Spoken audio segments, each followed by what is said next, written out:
اللهم صل على محمد النبی الأمی وعلى آلہ وسلم تسلیما۔ حدیث میں رسول اللہ صلی اللہ علیہ وسلم نے عوف بن مالک رضی اللہ تعالی عنہ کو مصیبت سے نجات اور حصول مقصد کے لیے یہ تلقین فرمائی کہ کثرت کے ساتھ لا حول ولا قوت الا باللہ پڑھا کرے۔ حضرت مجدد الافسانی رحمۃ اللہ علیہ نے فرمایا کہ دینی اور دنیاوی ہر قسم کے مصائب اور مضرتوں سے بچنے اور منافع و مقاصد کو حاصل کرنے کے لیے اس کلمہ کی کثرت بہت مجرب عمل ہے، اور اس کثرت کی مقدار حضرت مجدد رحمۃ اللہ تعالی نے یہ بتلائی ہے کہ روزانہ 500 مرتبہ یہ کلمہ لا حول ولا قوت الا باللہ پڑھا کرے، اور 100 مرتبہ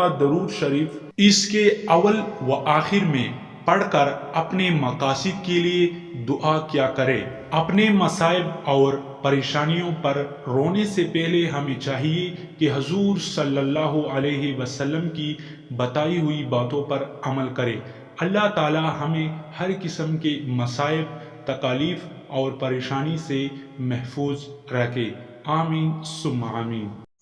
اس ویڈیو کو لائک، سبسکرائب اور بیل کے آئیکن پر کلک کر کے آل نوٹیفیکیشن آن کرے۔ شکریہ۔